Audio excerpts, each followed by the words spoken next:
What's up guys? Good morning, good afternoon, good evening sa ibang bansa niya. So niyata dali sa atong serie natin na day number 6 sa gala time. Sensya na po na hindi ako masyadong nakapagpa-vlog. Ngayon na po ako babalik sa aking vlog.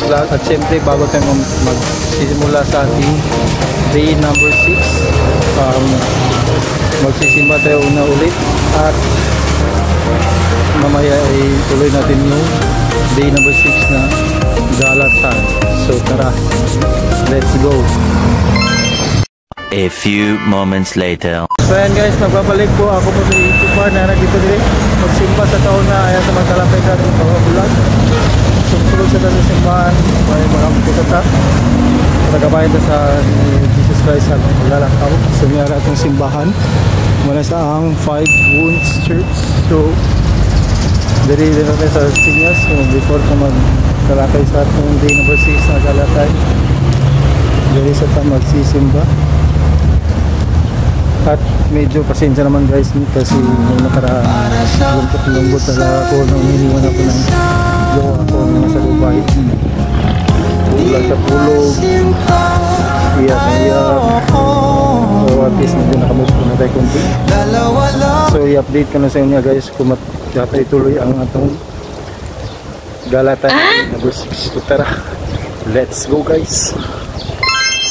A few moments later. Guys, natapos na ta, nakuman na ta sa atong pagsimba bago ta magsugod sa atong content karon. It's gala time for day number 6. So abangan lang ninyo i-update lang ako sa inyo guys, pag-asa ta padulong karon sa atong new gala series. Oh my god, wow! Series na to sa atong paglakaw karon. So daghang salamat po sa agin outro sa mga solid followers o mga reactors o nagsasend og stars sa akong vlog or reels. So i-update na lang sa inyo niya guys sa patong lakaw karon. So tara, let's go. One eternity later. So ayan guys, update tayo. It's gala tayo na tayo. Medyo nagabi na tayo galing Las Piñas sa Robinson ito. So galaga, ito yung galaan natin, yung mukha niya. Yan, balik dito, pumunta. So yan po guys, magagala tayo dito. So mag-video muna ako dito sa loob ng Robinson dito. Huwag mong subukan, masisira ang buhay mo. Malapit ng Robinson, secret lang saan ito puntahan. So i-update ko lang sa inyo na guys pag-itas ng video siguro sa Robinson. So tara, let's go.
guys, nakita na po na ito ang akong pakita sa mga video sa itong binayang Lakawan ng Bulacan. Sana all. Lakawan ng Bulacan diri sa Robinson. Sunod, 4 levels na siya diri. So, dato sa mga suban sa ulit followers, dagang salamat sa inyong pag-subaybay. Pag-follow sa aking vlog sa ako. So, muna rin ako magtatapos sa aking vlog. So, bye-bye.